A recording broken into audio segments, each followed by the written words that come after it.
Hi everybody out there in YouTube land, it's time to do another commentary. Sorry I've been away for a while. I've mustered up the strength to carry on. So today we're going to be doing a Red Dwarf episode. We're going to be doing Legion, which is episode 2 of season 6. So if you count down with me, we'll play together, put your DVD in the device of your choice, and press play when I say in 3, 2, 1, play. Here we are back in the classic era of a Red Dwarf. Now, this is one of my favourite comedies of all time. Yeah, look, there they are. There's Danny John Dawes and Chris Barry. There's a lot of cast commentaries for these series 1 through 8, which were BBC series. I highly recommend them. They're quite funny, with all the crew talking, because Chris Barry's a great mimic anyway, isn't he? So anyway, my favourite era of Red Dwarf is series 2 through 6. So here we are, coming towards the end of the golden era, as far as I can say, of Red Dwarf, and there they are. There's Rimmer and he's red. He's still a hologram that you can put your fingers through, apparently, because when he's red he's soft light, and when he's blue he's hard light, and that could be a very big factor in this episode, couldn't it? And Robert Welland's Crichton, probably in his best sort of make-up point at this point, I think, looking at the robot. I mean, he was famous years ago for doing this iVideo things that used to show people how to use camcorders and do tricks on it. That was really good in the all irrelevant now, of course, with YouTube and the advent of digital camera technology. But Chris Barry, originally a great voice artist, did loads of stuff on Spitting Image, the old puppet show, satire, political thing from the 80s. And this is him really just acting like, I mean, obviously massively famous for the Britass Empire. Might do that one time. But my favourite character he's done is Rimmer here, Arnold J. Rimmer. Judas. But brilliant. Great. And just sounding like himself for once. We love it. And I think this is his outfit that I like better. I like the blue when it goes hard light. But this is really nice as well, this red outfit that he's got on. Apparently he didn't like it, but I think it's the best he's probably ever looked. And Crichton as well. And here we go. Here's the cat, played by Mr. Danny John Dawes, and Lister, played by Craig Charles. I know Craig Charles spent forever in Coronation Street, but this is his best role as far as I'm concerned, and of course the brilliant Danny John Dawes as the cat. I like him in Death in Paradise and Lock, Stock and Two Smoking Barrels, but this is my favourite role for Danny John Dawes. And a tidbit of information for you, he also danced in the last Wham video, The Edge of Heaven, with a bit of George Michael there. Some very nasty trivia for you there. Anyway, Craig Charles was, I think, like a poety type guy. One of those modern poets, or semi-comedian types. Did a bit on Wogan. There was a DJ called Terry Wogan, who got out of the BBC without too much scandal, died a couple of years ago, I think. And the Flame, we should talk about. But I love Legion because it's probably the first episode I ever watched of Red Dwarf. Obviously went all around the subject afterwards. My first ex-wife introduced me to it, Jo, should call out. And I think I just moved into my mum and dad's new house at the time, early days, I was only young. And we watched this one together. People who exercise, brilliant. I mean, Lister's got my philosophy, I think. Crunchy king prawn, fucking, it's brilliant, isn't it? It's excellent. But yeah, Craig Charles, he's left Coronation Street now, and he makes, because they've revamped Red Dwarf, series 10 through 12, and it's good, but because Rob Grant left, one of the original writers, this is written by Rob Grant and Doug Naylor, and I would say that Rob Grant was the funny one. There you go, big call, and I'm making it. You can disagree with me if you like, down below. But Doug Naylor, yeah, he took over from Series 7 to now. Series 7, we lost Rimmer for a while, and I didn't like Chloe Annette, who came in as Kachansky. I never found her an exciting character, to be honest. But a pet hit. It's brilliant. They do it. It's great stuff. See, it's brilliant stuff. I mean, at this era, this is the time when the science fiction and the comedy really linked together brilliantly. I mean, this is a real classic. I mean, deserves to be higher up in the rankings of comedies, I think, from the BBC. But anyway, yeah, Doug Naylor took over Series 7, which was, they took away the studio audience, and it was a bit, there's so many crap episodes in that, like Duck Soup. I mean, that's based on some kind of Marx Brothers films from the past. Marx Brothers, called Duck Soup. I think that's supposed to be the parallel, but that's crap. Beyond a Joke, the thing with the germ that's inside, and then they started going retroactive on all the continuity, which I thought was stupid, you know, because Lister had lost his arm at some point in one of the early episodes, so they had to make that happen. So yeah, and Chloe Annette, although a very attractive lady, was a pretty crap as Kachansky. I preferred Grogan, who played her in a couple of episodes before. Changing the bulb, a classic episode. There's always an excuse. I love it. Oh, it's one of my favourites. See, it definitely looks sort of 80s, 90s BBC sitcom, but the special effects are really good. These are models. I don't think CGI imprinted on the world, especially not the BBC at this point in a big way. Yeah, Chris Barry, he made the Britas Empire, obviously, which ran forever, and he sort of did a sort of Kenneth Williams impression, I suppose, in that, in a way. Oh, yeah, that sort of thing. He was alright. I watched a few, not as good as this, not anywhere near, but that's why he left this, because he found this hard to make compared to Britas Empire, I believe. And we haven't got any Hollies in this season, which I suppose is a bad thing, because I'm going to be controversial and say I much prefer the Lady Holly, as played by Hattie Hayridge. I mean, they all craved Northern Love It, and they brought him back again in the latest season, but he never did it for me. I always found his interpretation as worse. I like Hattie, and I like the balance of having a lady, another lady, not Kachansky, but a female computer, because it contrasts, and she was so much better. Plus, with Crichton, you don't really need a computer. That's what they're saying for this season. They must have been cutting costs and spending it on the effects, I suppose. That soldier, yeah, no, one of the great characters is Mr. Rimmer, hated by all, and I mean, I may do some more of these eventually, but brilliant as Ace Rimmer, you know, the variations of Rimmer. And that's probably the best episode of season 7, is the Stoke Me a Clipper episode, where we lose Rimmer and he becomes Ace Rimmer. Oh, here we go, we've been caught. See, that's a good effect. I mean, that's really good for 1991 or 2, whenever this was. Yeah, because I think there was some problem with Craig Charles. He got accused of some kind of offence and then cleared, and I think he came out of that and came back.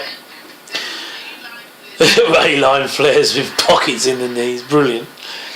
The red alert's on now, they've gone really red. And they've been sucked into a very nice model shot there, lovely looking space station.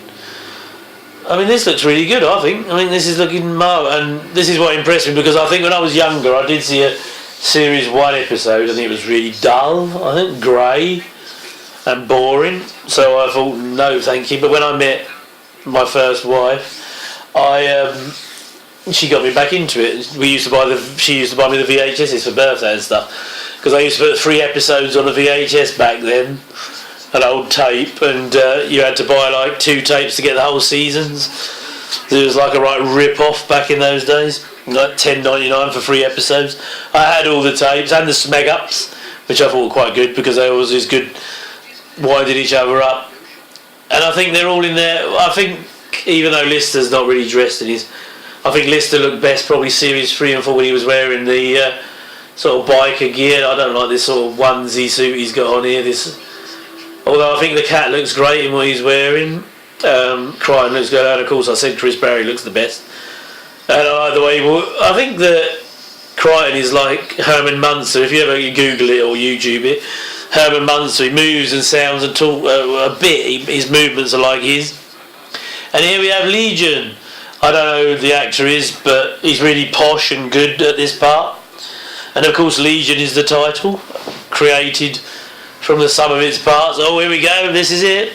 Monumental moment, listeners. He's going to get turned from soft light into hard light. I think he's got Aurak behind him. You see that little flashing box? Looks like Aurak from Blake 7 for all you fans out there. I might do a Blake 7 episode one day. Because my favourite season is season 4 of that. I don't care if you don't like me for saying that. But I really like Avon's character in that season. Miladio, he always says that, thank you muchly, and things like that. Brilliant. And apparently this is hard, like you can touch things, punch or repairs key on standby. Oh, let's go. See, he's a guy, and I know this is a weird tangent, but I never thought Chris Barry would go sort of semi-bald because he's got that sort of really thick curly hair. But he did, apparently. He wears a wig now in the late seasons. And of the new... Because the new seasons are done on... How do we know we all are? Oh, he's in pain. Aurak's going to help. No.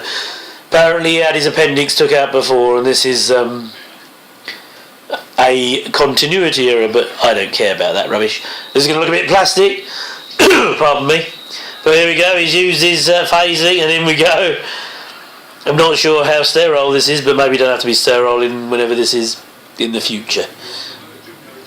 He was on the verge of peritonitis. I wonder if it... See, I was expecting someone to lick it, like a sort of men behaving badly thing. Bowser's a bobble hat. See, Danny John Jules look young, and I suppose it is. I mean, this is years ago. This is 92, 93, I think. And of course, there was a big hiatus after this. I think that might have been the Craig Charles problem. And then when they came back, apparently Chris Barry was so happy with his position in British Empire. And of course he was the star of that. I know he had a good supporting cast. But he just wanted to leave this because it was hard to make, he found. And I think him and Craig Charles didn't get on for a while, but they've resolved it all by now, I think. So they were really flowing well. He can touch anything. He's pretty much indestructible according to Legion here. But it can't be hurt. Your pleasure and pain responses remain the same though, because Rimmer's always like an abject coward. He apparently he's a bit too large for the suit, Legion, the guy who played Legion, but he sounds perfect for the role, and I like the sort of... He's got a sort of C-3PO face, hasn't he, Legion? What a team we'll make. And what we average is nothing. The bunch of losers. I just love the... I think it's sort of bent the other way. Yeah, with our red alert bowl. Brilliant. Real. See, I'm sure this is Rob Grant, because Doug Naylor, although yeah, he's a good writer, obviously, because why could I mean, I don't write any comedy programmes, but season 7 with Tika to Ride, with all of the filming stuff and introducing Chloe and Annette and as Kachansky, and I really didn't like it. I found it really dull, a lot of those episodes. Series 8 was slightly better, but I didn't like them being stuck in the prison thing. I thought that was a bit... They wanted to get back to the bunksies, but they're always trying to, you know, go back and repair something, you know, change it, go back. And whereas some of the episodes in Series 8 were good, it wasn't. And then when we get to... I don't like the Back to Earth trilogy, which sort of was all to do with Coronation Street and everything, because Craig Charles was in it for years. It's the light switch. Brilliant, because I mean... That is definitely an analogy of modern art, isn't it?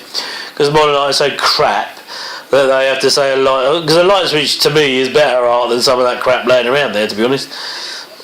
Of course, isn't it? You know, I mean, look at all this stuff. I mean, they all think that's art that's around, a masterpiece, but the light switch looks better than all that. Oh, here we have the great drinky eaty scene. I love a bit of this. Yeah. Why is Crichton sounding like a waiter? See, why does he have that in his mouth if he can eat then? He doesn't. I think you could buy these things years ago, these twiddly things. It's like kids' toys, but it's a really good idea to make them antimatter chopsticks. I just remember laughing my arse off when I first saw this, next to the ex-missus having a cuddle up. Lovely jubbly. Sorry, Delboy reference, I'll save that for a different commentary. Yeah, Danny John Jules was a dancer, I think. That's why they probably use him as the cat. They've got a good racial thing going on because they've got like two sort of brown guys and two white guys. It's a good mix up. Here we go. Oh, he's going in his gob. Cross the streams. Or like Ghostbusters, isn't it? Cross the streams. And I don't mean, there's no racist. Oh, he's eating the wig, he wants to eat a toupee. Here he goes in his gob. By saying they're black, they're two sort of blacker actors, brown or whatever, I mean, I don't want to harp on it, I'm not being racist. But they are, and I like it, I think it's brilliant. They work brilliant. But I think Doug Naylor and Rob Grant, being Manchester guys, didn't want to Liverpudlian in the lead, which Craig Charles is.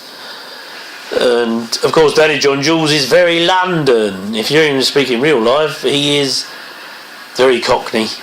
And if he does that bit in Lockstock, see, now Rimmer's got a solid body, they can whack him to death with the blooming bits and bobs. How'd you land the damn stuff? Brilliant. Yeah. That was all the way up to simply brilliant. And we like, oh, there you go. It looks like a load of maggots on a lump of poo, doesn't it, that, to be honest? And they can't drink this because it's stuck to its telekinetic wire. Brilliant ideas. But I think, like Doug Naylor's like, there must be the scientists, and Rob Grant peppers it with the comedy.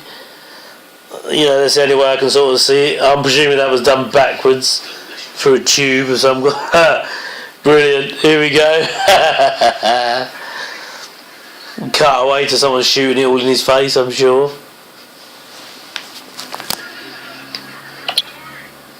Yeah, he's trying to pull my teeth. This is quite good. It looks alright, doesn't it? I mean, you can see it's a little bit, digitally distorted, but he's going to pull his ruddy teeth out. I like it. And it's good. May I be frank.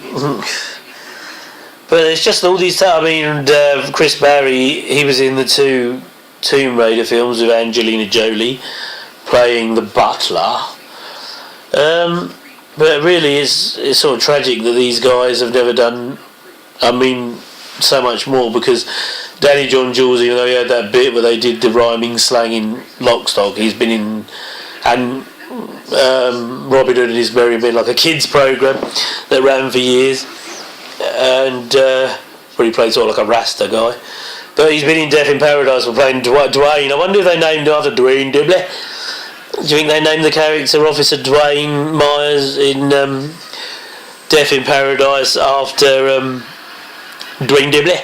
I bet they did. Yeah. Homage City. He's going to never leave. Legion can't leave this place. He needs to be an amalgam of these people with great minds. I don't know if I like actually just seeing those LED lights on his shoulder pads there for Crichton. He looks a bit strange, doesn't he? But from now until the day you die. And this is like 32 people who wanted to kill him. Look at the jukebox. We like the jukebox. I've always liked that. What do they call it? Was a German name, but yeah, it was in the Faith video. I'm a bit of a Wham George Michael fan, so get used to it, people. Feel free to differ. Like and subscribe. Give me your comments, feedback. He's got a fridge. Yeah, see, this is all a bit 50s actually, the look of this lot, isn't it? Sneakers in the icebox. See, that's an American way of speaking, isn't it, really? So, but yeah, we love Craig Charles. He's great in this. Perfect foils. Him and Rimmer, Chris Barry are one of the great comedy double acts of all time, I would say. And the other two, Crichton and Cat, just adding that extra sauce and extra levels. Brilliant. Yeah, go to the cyber park. Yeah. And Craig's probably looking his best here, except for the clothes. If he was wearing his, I prefer him to wear his sort of like leather jacket and sort of heavy metal look. Because I don't like this silly bomb suit thing he's wearing, but never mind. They're falling asleep, so he's going to zonk out now. Shine, don't shine on in the camera, boys. Doesn't even need tuning. Nice space station design as well, looks good. Looks a bit Star Trek, doesn't it? What does he want from us? I suppose presume this was apart from the effects outside, it must have been fairly cheap because caviar niblick and bloody because it's all this one set, isn't it? Really, and the cell and that, and wherever that building was, that modern-looking building, there was some building somewhere special. He's got the old Bucks fizz going on. Mow it, me old mucker. I can't remember where was that from. Mow it, some program.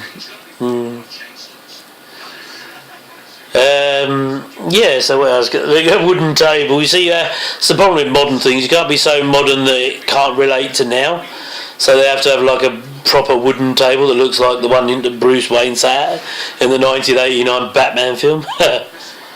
Caviar niblick and yeah, get out of this hellhole. Revenge of the Killer Bikini, whatever it was. Yeah, I love it. He's going to do that ploy in a moment. See, have they really still got books? They've got books all over the place, and I know a director of Wrath of Khan and Undiscovered Country, Nicholas Meyer, said he thought he hoped books will never go. But they haven't really. They've moved to Kindle and they're digital, but they still read things, you know. I like the feeling of having a book in my hand, like the next man or woman, whatever, but Kindles are great. You can put 300 books on one thing and read you. Yeah, it's marvellous, save space. What's wrong with a Kindle, eh? A Kindle. I might write a book one day and you can read all that. My faithful viewers, look, such a great plan, and of course he knows because he's part of their brain. And I like the effect in a minute coming up when they sort of split his face up. See this? I'm going to chuck the thing at him. Oh God! And he's doing a bottom, isn't he? He's dressing up in the old dirty-looking underwear. The bottom look, the Rick Mail look. I might do a bottom one day actually because they're good enough. There they are. Look at that. That's a good effect for 1992. All mixing them up like that. They must have had sort of early digital stuff, but it looks really good, I think. And I like the cat belt. Looks cool. And Robert Llewellyn, forever. He was in an episode of Bottom, Robert Llewellyn. He played the guy, if you ever watched Bottom, he's the guy at the bar with the wooden leg that they nicked to bet on the horses. It's got Julia Solhar in it as well. I think I said her name right. She's quite very nice. Well, she was dead anyway. Still is, probably. She's been in loads of stuff. Ab Fab, Safi. Not looking her best in that, but she looks good in... I haven't seen her for a while, though. She was in Jonathan Creek for a while. Might do one of them as well, because I like that series. Literally nothing. I like this as well. He's the sort of... I know he's real comic relief, the cat, but just brilliant. Fast one-liners, classics. I like him in The Inquisitor and the one with Camille, because Camille's a bit dull to me, but I like it when the pleasure curve turns into the objects of their desire, and the cat's desire is himself. I mean, that's wonderful stuff, isn't it? Oh, here he goes, yes, we'll end up here. See, Crichton didn't really feel it. He's a robot, he doesn't feel it. But I mean, modern Red Dwarf pulls in all the big... he must have loads of fans, because I know Patrick Stewart of Star Trek The Next Gen fame, Captain Picard, he's a big Red Dwarf fan. And Johnny Vegas was in the latest series. So was James Buckley from In-Betweeners. Might do an In-Betweeners one day, because I'm trying to go through all the comedies, you know, do an episode or 5 of each one, you know, go through all my favourite comedies. Because I'm a bit of a comedy junkie, seeing as I like pretty much every BBC comedy ever made, mostly. Pardon me, and some ITV stuff, obviously, but yeah, I'm a big, here we go. But then, I don't know if they wrote together, or, like, one of them would write the script and another one would have, like, Ben Elton and Richard Curtis on Blackadder, where they'd pass the episodes over to each other. Who's laid him out? Because that's the same checkered floor as in Blackadder 2. It could be a Mason thing. Shout out to my dad, who is a Mason and loves a bit of that. Don't mess up my hair.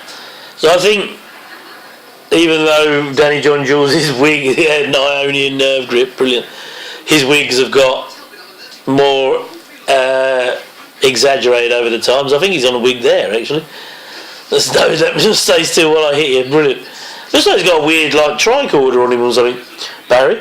Pardon me, on his leg. Hit him with a bloody tray. Stand still while I hit you. He is definitely hard. I wonder if Crichton, Robbie Redden enjoyed whacking him with that piece of polystyrene that he's got there. He's trying to knock himself out. Rubber-headed unit, do we think, men? Pardon me. Sorry for the cough, I cough a lot. I'm not a smoker, but I cough a lot. Weird, isn't it? But yeah, my ex-wife got me into this. I bought these, and then I bought the DVDs when they all came out. Because they've got the commentaries on them, and I love a commentary, and some good docos or documentaries. So I highly recommend the DVD sets, because they've got some great stuff on them. Now he's extracted his own light B, so now it's only Crichton. And to make it easy for us thick viewers, there we go. They have made him. No, he's just going to help them. It's a relief to be free of their neurosis and all that. It's great. And I recommend everybody goes through Red Dwarf. Series 1's a bit boring, but Series 2 to 6 classics. There are good moments in Series 7. Series 8's okay. Don't bother with Back to Earth, it's crap. Go straight to Series 10. There's some good episodes there. 11, some good episodes. 12, some good episodes. But nothing beats that Series 2 to Series 6. Absolute stunners. No real duds in any of them, I don't think. So watch them all. And the only problem with Series 5 is that Craig Charles isn't on the commentary on the DVD because he's ill, and that's not fair, is it? He should have got himself in. Oh, here's the weird drive to go off into space. As we approach the end of the episode, dear viewers, and the singer who sings the song at the end, Jenna Russell, she was on EastEnders as the new Michelle lately. So there's a bit of tidbit of crappy information for you. It's not going to work, is it? Haven't we seen that if we drum to come together? That's brilliant. They do a good scene in one of the other episodes where they get a time machine. That's in Series 6, I think, and they end up... They've got a time machine, but they can't move through space. They can only be in fifth, but they change all that in the next season, which is stupid. But in the medieval deep space, which is a brilliant joke. But of course they negate that because they like to go back in time a lot. Anyway, do we believe? Anyway, I hope you enjoyed the commentary as we come to an end. Please leave a like and a comment. Tell me what you fancy I should do next, because I know you all love listening to my wonderful dulcet tones. And here it goes. It's a good effect, this, where they all get sucked out. I think it's brilliant. It's a bit like Justice, where they've got the plastic boots on, and the cat does the funny. Look, there they go. They're all being sucked away. I've never been to a Red Dwarf convention. I must go. I might be famous down there one day. Oh, they're all holding on. Here they go. I think the cat rolls past because Danny John Jules obviously. There he goes. Bit of like physical humour there. And remember with top billing, I suppose they're doing it alphabetically by the look of it. Nigel Williams was Legion, don't know what else he's been in, recognise the voice, but... And I like the way Jenna Russell sings this. I mean, she was in On the Up, I think, with Dennis Warman, another sort of comedy from the 90s, 80s, 90s. But I didn't know she could sing, and I never knew it was her until a lot later, so someone told me. In the sun. See, I sing it much better. I like the one they did the Elvis version of it, or the Hammond organ version, anyway. Anyway, I hope you enjoyed the commentary as we come to a close. And I don't know what I'll do next, but hopefully I'll upload a bit quicker next time. Anyway, it is me, Mike, and I am off. So I hope you all enjoyed that with me. I will speak to you again in the future.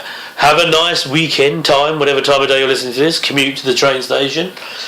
I'll speak to you soon. Take care. Good evening.